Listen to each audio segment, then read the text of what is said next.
bottom of the sea. All right, let's talk about Voyage to the Bottom of the Sea. This was first a movie, then a TV show. There's also a novel out there. And in the 60s, Irwin Allen, who went on to make many TV shows of the fantastic, Lost in Space and things like that, and later on disaster movies, he created this TV show based on the book, I believe, or the movie at least. And cool looking sub. Always loved this sub. And over 20 years ago, I picked up this kit, but I haven't built it yet. But in the interim, I found on eBay this, the flying sub from that TV show. Now, if you know anything about the TV show, it was actually originally in black and white, and they had some excursion vehicles in the first season. This regular looking mini sub and a bathyscape and things like that. But the second season was when it went into full color, and they introduced the flying sub, and it looked fantastic.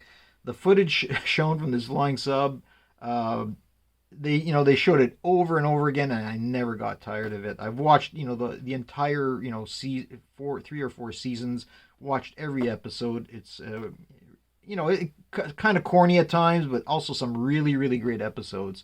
But this flying sub looked fantastic, and at one point they started showing the interior and things like that.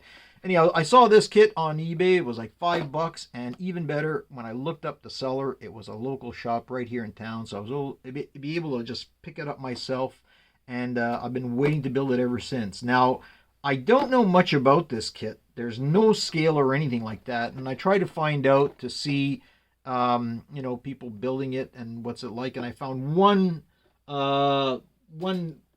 the scale modeling channel on YouTube where the guy built this kit, and he did a good job, and I was able to see that what the interior is like, and you can see it's a very small kit, very simple kit, but I found out that the kit itself has a cardboard interior, believe it or not. So let's take a look inside really quick,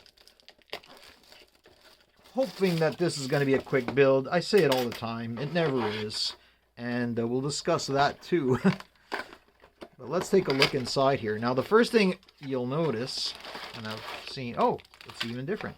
So the other kits I've seen unboxed, they were actually yellow to begin with. So you kind of debated whether you're going to paint it or not. But this one's obviously gray. So it will have to be painted, and that's all right. I want to do a good job on it. But it's a very, very small kit, very few pieces. And here is the interior that I was talking about. Now, I don't know if you can see that. There you go. You can see that there's some detail at least. So my idea is, because they have the interior, or something close to an interior, a faked interior, I think the only thing you'll really see inside are the seats. I'm thinking, if I have the room, to maybe put in a really small LED to light it up, and then just have the wires come down to the base, which is really small base over here. A very, very small base, so I don't even know if I'll have room for a battery. But anyhow, we'll figure it out. I'm gonna build it, the regular colors, the yellow, black, a little silver, and should be a quick build, and we'll see how this one goes. Okay, update time. I pulled out my old tattered novel, Voyage to the Bottom of the Sea, Theodore Sturgeon, from a screenplay by Irwin Allen, as I mentioned before. 35 cents back in the day. Great novel. Been a while since I read it. It's old and tattered just like myself, which is fine. Now, about the model itself, I made started building a few things. I built the mini sub, or most of it, and even this, I used a little filler. There was a few spots that bugged me.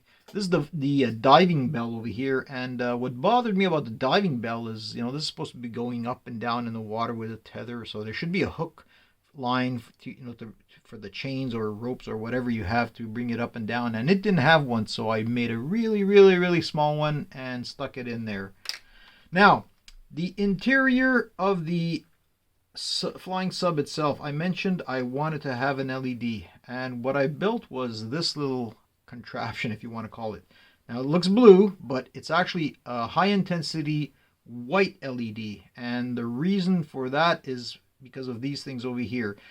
These are fiber optic cables. I want to mention years ago you can get these things in the dollar store, and there's a little flashlight, and you have that wave effect of a whole bunch of little dots of light. So they were $1, and I picked up a whole bunch of them, knowing full well that at one day I'd be making models and I could use this stuff. And today's the day.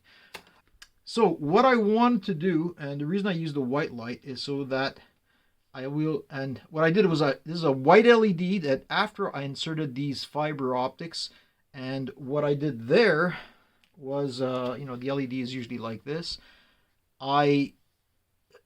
First of all, I sanded all this stuff over here so it wasn't all clear, but it's all white. Then I lopped off the top nicely so you have a nice flat surface.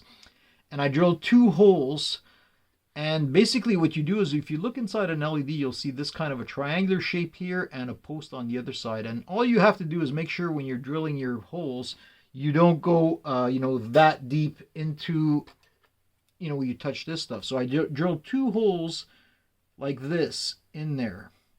Now, this is a white LED, so when I put the fiber optics in here, white light will come out through the fiber optics. And after I glued them in over here, then I use some blue Tamiya clear on the LED so that interior, when it's lit up, it will be blue. So what I'll be doing is positioning the LED somewhere on the top here, around like that. Maybe even drill 2 small holes in this cardboard cutout interior that they give us. And then I'll have 2 holes in the back over here to make sure that it doesn't, move around and obstruct things. And pop these wires through the hole, and then they'll go all the way around to the front. Now on the front, on this piece over here, what I've drilled is about halfway through, where the 2 lights are. Halfway through, and again, I will be putting the LED in here like that, so it's white over here, but the blue interior, which I can show you in a second how that looks. Whoops, just give me a second here. Okay, hang on, clumsy today. Okay, one here. So you can see that's a blue LED, but the lights popping out over here are white. So I hope that works out. Now, for the wiring itself, as I mentioned, I'll have to have the batteries. They won't fit in here. This is actually from the contraption I used to get the flashing LEDs from the Bride of Frankenstein. So I kept these, battery holders because I could use them again, and right now is the case. So I can probably reuse this. They won't fit in this small base though, so I'll probably have to have a box under this base and put that in there. And then for the wires themselves, or the passage of the wires, if you see this stand that they provide, this thing has half on this side and half on this side of this wall. And what I was thinking of doing was passing, embedding in here wires right into this frame on both sides, very, very thin wires. So then what would happen is one would pop up on one side of the wall, one would pop up on the other. I'm not too sure how I'm going to do that. Do I make it removable? Do I make it that it clips in and contacts are there to pick up the source or not? Not too sure what I'm going to be doing there, but something like that, and hopefully it all works out. Okay, a quick update over here. As you can see, I'm well on my way into the paint job. I've just given this a second coat of Future Shine on the main body parts, looking good. Didn't have too many issues there. I still have to add the blue stripes and maybe a few more coats of Future. The diving bell is coming along nicely. Might do a few washes on that, on the door, or maybe a red door handle. And I had to pretty much finish the original mini sub, although I had to give this one a second coat of paint because I had a little mishap, but everything's back where it should be and it looks good. The main thing I wanted to talk to you about was this. Pretty proud of this.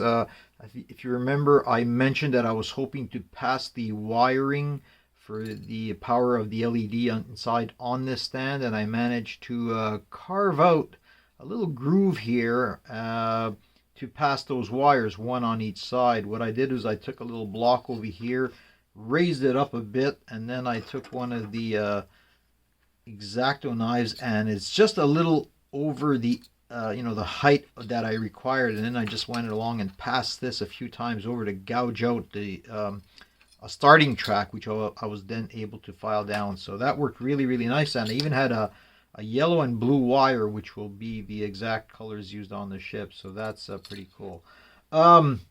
The last thing I want to mention was I painted this over here. I used titanium. I really like the titanium, and it seems to go with this model too.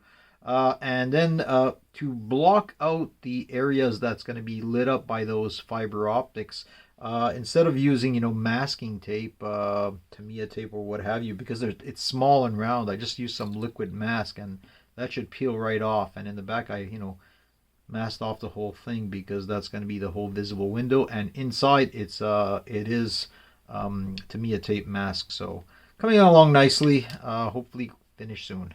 Oh, one more thing I want to mention. I had an issue about where to put this and how I can have, the power under it, even with the two small batteries. And I tried a few things, didn't seem to work out. And then I came across this in my my tickle trunk of parts. This was an old lantern with an LED. What's nice about this is, it has a place for 3 batteries, so I could, block off one battery slot and put the 2 batteries to get back to the 3 volts. And it's just about the right size for this, although I'm going to have to slice that off and put another covering there. And it also has a switch already in there, so that's going to make things a little easier for me. Okay, update time. As you can see, I did a little more painting with the blue. There was a little overspray under the tape and things like that, but I think I can, sand them down to get it all nice and clean. But all in all, I kind of like it.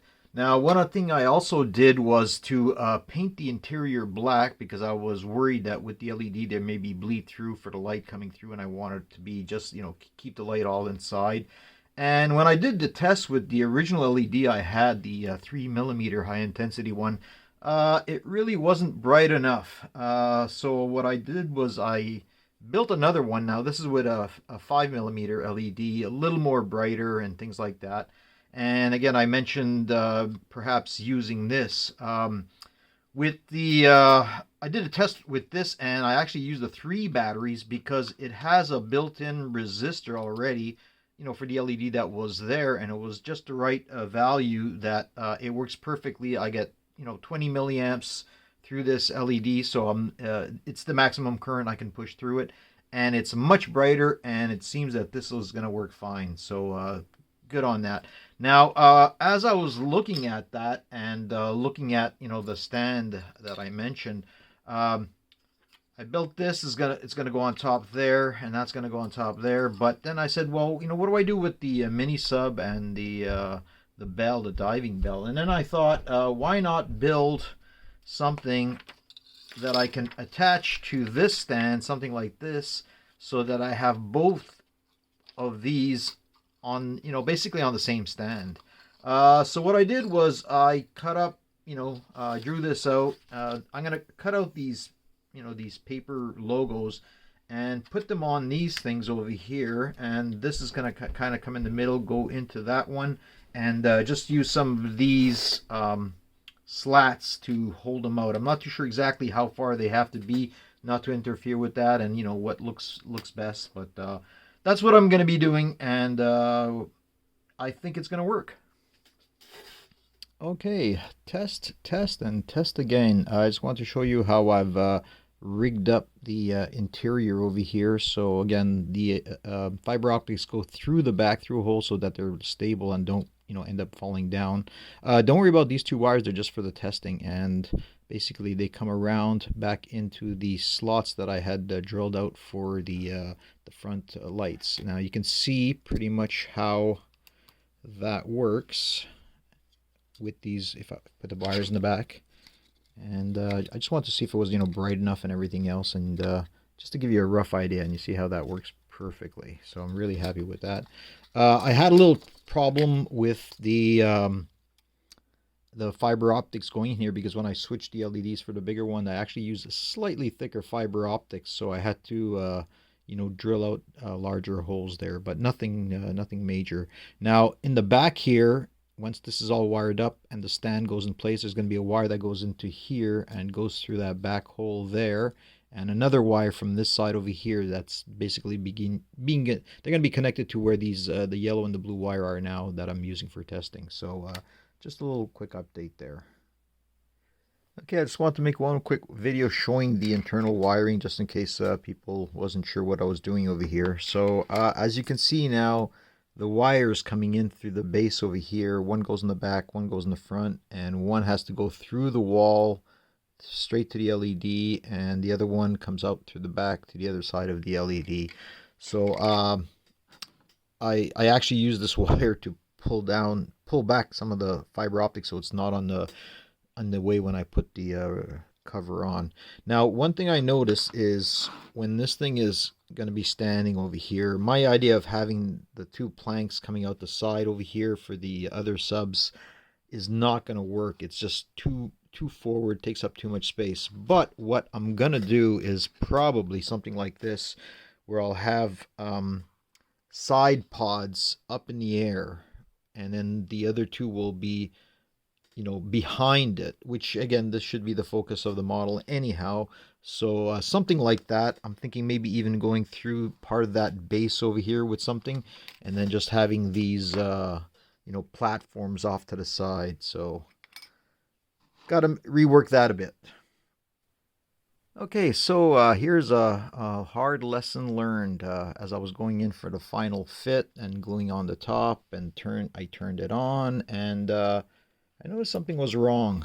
And basically you can see that one of the headlights is working and the other one, it wasn't really working, and I couldn't figure it out. I mean, it's fiber optics. So what I did was you know, pulled off the top, and I see my mistake, and I don't know if you can see that. The light on this LED, or the fiber optics supplying this LED, got crinkled. As I was mentioning, I was trying to pull it back in a bit so that it wouldn't be in the way when I'm gluing the top. And as I was pulling it, I bent this slightly, a little too much. And what happens is it gets these crinkles in the fiber optics, and that's where all the, you know, the light is escaping here. You see, not on this side, but on this side. And that's why it's not making it all the way to here. So that's a hard lesson learned. That is not an easy repair.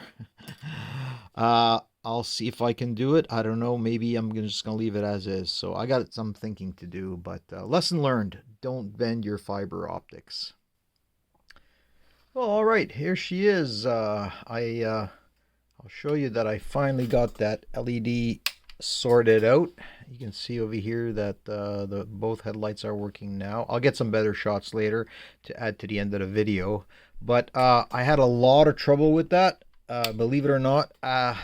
Spent a few hours replacing that fiber optics to this headlamp, and everything was working fine. And then when I put it back together again, or just about to, again it dimmed out on me, and sure enough, I had crinkled it again. So once again, I went in and did it all over, spent a few hours there, and finally got it, you know, correct. And actually this one's a little brighter than that one. So happy that I did it though, because it was just bugging me that the LED wasn't really working. So you can see I just rigged up something, you know, from a CD case where I clipped out all these, you know, the stands for the two other ones, and I Mod Podged some you know, Voyage to the bottom of see logos on top of there. Overall, I'm happy with the kit. I would have done something different. Had the resistor not already been in this pot, I was thinking actually putting, you know, small LEDs right there, right at the spot. It would have been probably a little easier than the fiber optics. But, you know, I'm glad I did it with the fiber optics too. It's just one LED. So happy with how everything came out over here, you know, with the little, the diving bell. I don't know if that can focus in there. I didn't put the striped line that, you know, most people do, because they, you know, in the show there was a striped line that went, you know, right across the circumference over there. I didn't bother with that. I liked it the way it was. And you can see there's little itty bitty, I don't know if you can see that, no, probably not, little headlights on this one, which is just, you know, clear clear plastic. But the one regret about this kit is that when you look at the interior, and I'll show it to you again really close up here now, is that although the seats are there, there's nobody in the seats, right? So it would have been nice if they put at least one, figure in there. But again, most people don't light it up, so it's more impactful for me than other people. So again, the switch works, everything works fine, and happy with it. So on to the next one, and again, I'll have some shots at the end.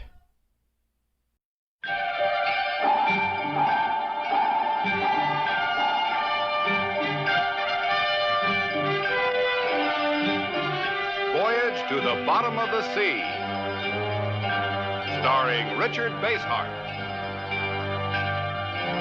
David Hedison,